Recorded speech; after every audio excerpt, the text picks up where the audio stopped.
देखिए, बहुत सारे जो हमारे भक्त हैं, बहुत सारे जो बाबा के भक्त हैं, बहुत सारे मित्र हैं जो मुझसे सवाल करते हैं कि भाई हमारी जो पूजा है वो स्वीकार नहीं हो रही है।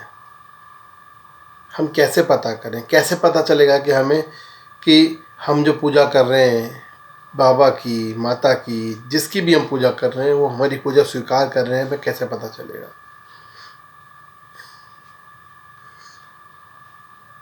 तो आज ये जो वीडियो मैं बना रहा हूँ आप लोगों के लिए, बहुत ही ठंडे दिमाग से बना रहा हूँ और इसमें मैंने यही बताने की कोशिश की है आपको कि किस तरह से आप पता कर सकते हैं कि आपके जो पूजा है वो स्वीकार की जा रही है या वो स्वीकार नहीं हो रही है। और नहीं पे हम ज़्यादा ध्यान देंगे, क्योंकि स्वीकार होना तो चलो अच्छी बात है कि अनुभूति मिलती है, सुखद अनुभूति मिलती है, पर अगर स्वीकार नहीं हो रही है तो यहाँ समस्या है। यहाँ इसको सही करना बहुत ज़रूरी है, अन्यथा आपका घर बर्बाद हो जाएगा, घर में शक्तियाँ हो जाएंगी, नेगेटिव एनर्जी आ जाएगी। ठीक है, तो चलिए शुरू करते हैं इस पूरी वीडियो को। और बाबा की कृपा से चैनल को शेयर और सब्सक्राइब ज़रूर करें। आप थोड़ा सा स्वास्थ्य ढीला लग रहा है, इसलिए हो सकता है चेहरे पे उतना आनंद ना दिखाई दे आपको, पर फिर भी कोशिश पूरी है कि आप सभी के साथ मैं बना रहूं। गुरु गोरखनाथ की कृपा से आप इस चैनल को सब्सक्राइब ज़रूर करें और शेयर ज़रूर करें।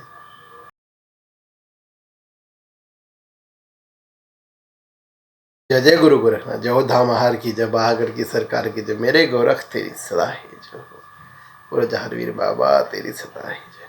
तो स्वागत है सभी का चेला गोरख का यूट्यूब चैनल, जो गुरु महाराज कृपा चलता है आप सभी के आशीर्वाद प्यार से। तो आशीर्वाद प्यार बनाए रखिएगा और चैनल को शेयर सब्सक्राइब ज़रूर कीजिएगा। तो चलो बात कर रहे हैं हम कि भाई ऐसे कौन से संकेत है जिन संकेतों से हमें पता चल जाता है कि भाई हमारी पूजा स्वीकार नहीं हो रही है, और ये पता चलना बहुत ज़रूरी है। ठीक है, तो आपको मैं पहला संकेत बताता हूँ। सबसे पहला संकेत, वीडियो को बिल्कुल भी मिस मत कीजिएगा, आपकी पूजा का सही स्थान तक पहुँचना बहुत ज़रूरी है। पहला संकेत ये है कि भाई साहब, जब भी आप पूजा करने बैठते हैं, आप पूजा करने बैठते हैं तो सबसे पहला संकेत आपकी पूजा स्वीकार ना होने का ये होता है कि आपके पूजा में विघ्न आता है। विघ्न मतलब कि जैसे कि आप जोत करने गए, जोत छूट गई हाथ से, घंटी बजा रहे हैं, घंटी छूट गई हाथ से, जोत जलाई है आपने, जोत बुझ गई है आपकी, या जोत में कुछ और बर्तन है वो गिर गया है आपके हाथ से, मतलब ऐसे कुछ भी करके आपकी पूजा में विघ्न आता है। और जो विघ्न आता है वही बताता है कि आपकी पूजा जो स्वीकार नहीं हो रही है। जो भी देवी देवता हैं आप जिनकी भी पूजा कर रहे हैं, जिन भी इष्ट को आप मान रहे हैं, वो आपसे या तो नाराज हैं या आपकी जो पूजा कामना है, आपकी जो भक्ति भावना है उन तक वो नहीं पहुंच रही है। उसके कारण कई सारे हो सकते हैं, वो कारण मैं आपको अगली वीडियो में बताऊंगा कि उसके कारण क्या होते हैं। ठीक है, पहले अभी समझ लीजिए संकेत क्या हैं जिनकी वजह से आप पता लगा सकते हैं कि भाई आपकी जो पूजा है वो आपके ईश्वर तक नहीं पहुंच रही है। तो पहला संकेत मैंने आपको बता दिया कि जब भी आप पूजा करने चलते हैं, आपके पूजा करने में व्यवधान उत्पन्न होता है, कोई ना कोई सामान गिरना, टूटना, जलना, बुझना, ये सब आपका होता है। ठीक है, चलिए अब बात करते हैं दूसरे संकेत की। दूसरा संकेत क्या है? तो देखिए मित्र, आप जब भी पूजा करने बैठते हैं, जब भी आप पूजा करने बैठते हैं तो पूजा करने बैठने का आपका बिल्कुल भी मन नहीं करता है। आपके शरीर में किसी न किसी तरीके की अकड़न, जकड़न या जम्हाई या तन्हाई, या तन्हाई इन द सेंस वो वाली तन्हाई मत लीजिएगा, वो प्यार मोहब्बत वाली तन्हाई। तन्हाई इन द सेंस होता है, तन्हाई का सेंस है कि आप अपने से जुदा हैं, यानी कि आप जा तो पूजा करने रहे हैं पर आपका शरीर तनहा पड़ा हुआ है वहाँ पे, वो उठने को तैयार नहीं है, वो पूजा करने के लिए तैयार नहीं। आपका दिल, दिमाग, मस्तिष्क, शरीर सब अलग अलग दिशाओं में जा रहा है। ठीक है, तब ऐसा हो, जब भी ऐसा हो, आपको आलस आना शुरू हो, जब भी ऐसा हो, तो समझ लीजिए कि आपकी जो पूजा है वो सही दिशा में नहीं है, आपके इष्ट तक नहीं पहुंच रही है। और इसी वजह से हो क्या रहा है कि जब आप पूजा करने जा रहे हैं तो आपकी पूजा स्वीकार नहीं हो पा रही है, और आपके शरीर में इसी वजह से एक जो सकारात्मक ऊर्जा होती है पूजा करने से हमारे शरीर में आती है, वो आपके शरीर में नहीं आ रही है।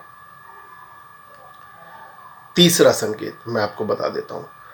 तीसरा संकेत क्या है?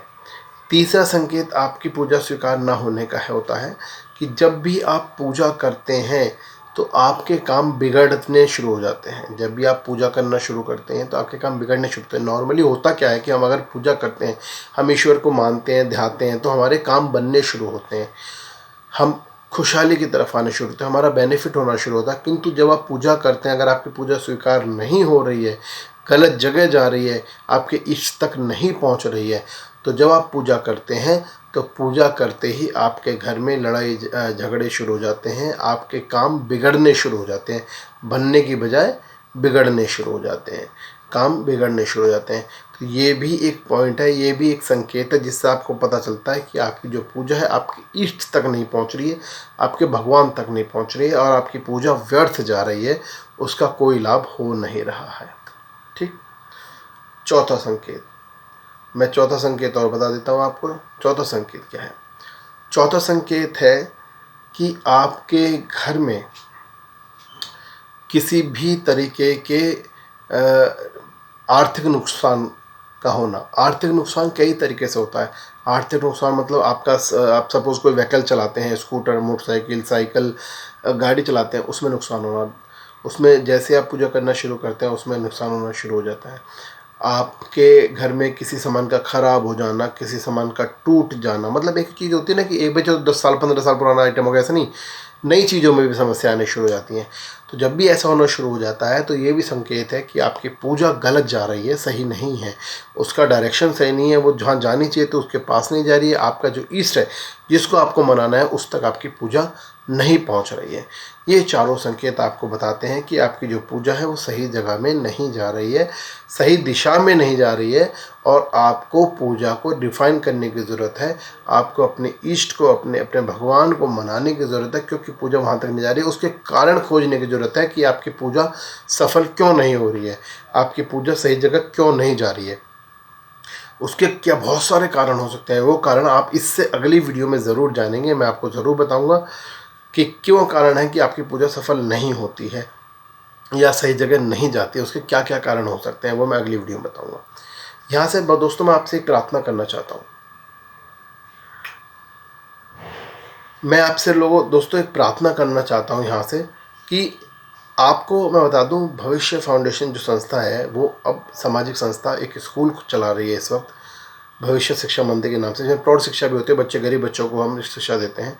तो वो स्कूल चला रही है और आप उस स्कूल में साथ दे सकते हैं हमारा, आप उसमें दान दे सकते हैं। आपको मैं दिखा दूँ हम क्या आजकल एक्टिविटी कर रहे हैं, मैं उसकी फ़ोटोग्राफ्स आपको दिखा देता हूँ यहाँ पर।